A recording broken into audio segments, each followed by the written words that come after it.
Hola, mi nombre es Darwin Mayurí, esto es Así se hizo el Perú y el día de hoy vamos a hablar de un tema muy controversial y muy bonito, conocido como la prosperidad falaz.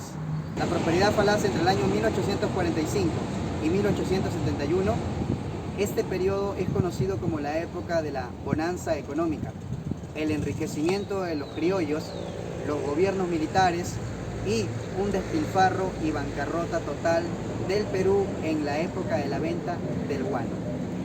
Este periodo también lo conocemos nosotros gracias al historiador Jorge Basadre Grockman, quien le pondrá este nombre atractivo, conocido como la prosperidad falaz, una prosperidad engañosa, una prosperidad de mentira, la cual nosotros podemos conocer hoy a través de la historia, qué fue lo que sucedió y cuáles fueron los hechos más importantes y marcados dentro de este periodo de gobiernos.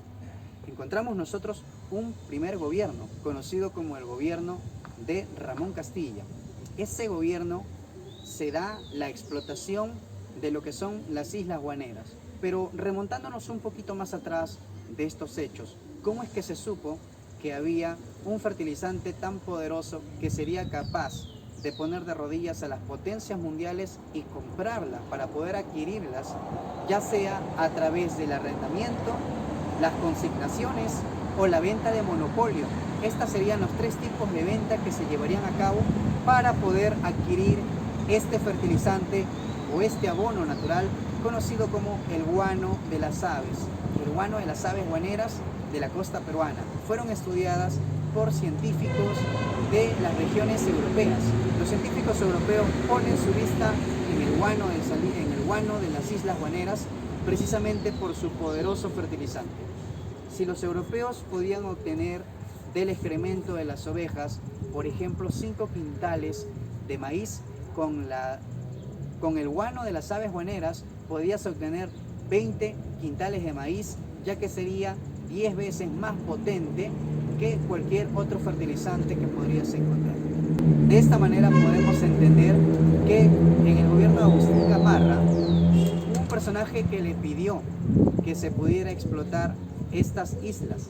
De esta manera podemos encontrar a Francisco Quirós, el primer peruano que pondrá su vista en estas islas abandonadas y le dirá a Gamarra: Gamarra, por favor, alquílame las islas.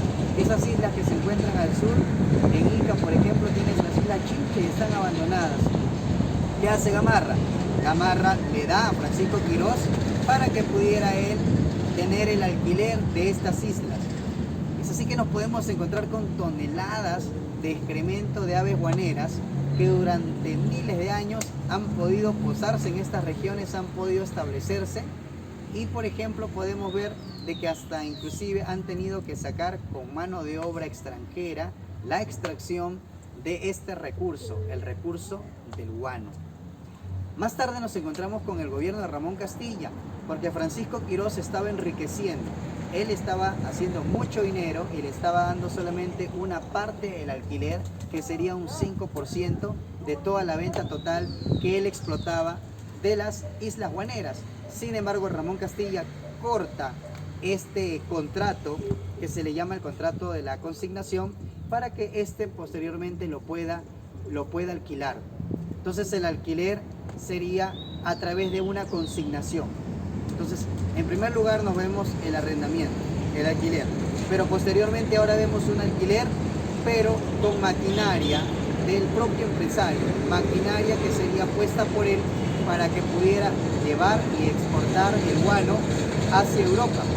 De esta manera encontramos el primer contrato establecido, el contrato con la casa Hicks. Esta casa inglesa sería la que se pondría en contacto con el gobierno de Ramón Castilla y extraería el guano de las Islas Chincha para poder exportarlas. De esta manera el Perú recibiría el 95% y el 5% se lo quedaría con la casa Hicks. Podemos encontrar que durante el gobierno de Ramón Castilla y esta venta del guano se da un 50% de la ganancia de todo lo vendido para la burocracia. La burocracia quiere decir que los gobernantes, el Congreso peruano, se llevaría a cabo la repartición de la ganancia del 50% y el otro 50% se perdía o se despilfarraba en las grandes obras públicas que se llevaron a cabo durante su época. Por ejemplo, el Perú fue uno de los primeros países en obtener el primer barco a vapor, la iluminación a gas en Lima, el embellecimiento de las calles de Lima y las avenidas principales, que fueron obras ejecutadas durante el gobierno de Ramón Castilla, al igual que también la ley de la consolidación peruana. Esto significa que todos los criollos habían dado una aportación económica, habían otorgado un cupo para poder establecer lo que es la emancipación del Perú, conocida como cupo de guerra. Esta, por ejemplo, se da durante los periodos de la llegada del libertador Don José de San Martín y también Simón Bolívar. Estos fueron préstamos que los criollos dieron para que pudieran abastecerse en los ejércitos y el movimiento de lo que es el enfrentamiento contra los realistas y su posterior salida.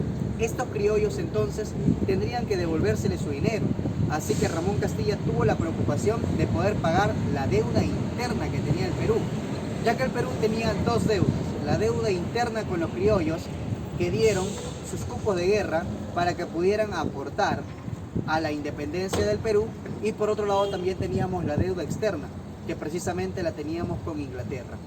Estas deudas entonces se tendrían que pagar. De esta manera se fue pagando la ley de la consolidación. Si solamente eran 20.000 personas que habían hecho este préstamo, a las 20.000 se les fue pagando cuando ellos presentasen un documento. La documentación tendría que ser firmada por el libertador, ya sea Simón Bolívar o ya sea Don José de San Martín, la cual este documento se tendría entonces que presentar para su posterior entrega del dinero, la devolución del dinero que fue prestado. Con Ramón Castilla se da esta ley de la consolidación peruana. Tras su salida de Ramón Castilla, él recomendaría a un personaje que también sería militar para que pudiera él también gobernar el Perú. Estamos hablando del famoso Rufino Echenique. Rufino Echenique entraría al poder por recomendación de Ramón Castilla. Esto traería entonces consigo la continuación de las obras de Ramón Castilla. Por ejemplo, con Ramón Castilla, un dato bastante interesante que se me estaba pasando por alto era que también él dio puertas abiertas a los extranjeros para que pudieran trabajar en lo que es el guano y el salitre. Por ejemplo, nos encontramos con la entrada de los chinos culíes, los chinos colonos, que llegarían al Perú para poder trabajar en la mano de obra del guano. En el gobierno de Ramón Castilla entonces se da lo que es el ingreso extranjero de estos colonos, los colonos chinos. Lamentablemente el Perú los esclavizó a los chinos. Lamentablemente eso sucedió como parte de una historia de vergüenza. Te invitamos a Así se hizo el Perú, para que puedas seguir viendo más videos y más contenido de la manera más entretenida. No te pierdas, suscríbete y comparte estos videos para que puedan también llegar a un alcance mayor. Apóyanos dándonos tu like y también suscribiéndote y recomendando la página para que pudieras seguir creciendo de esta manera.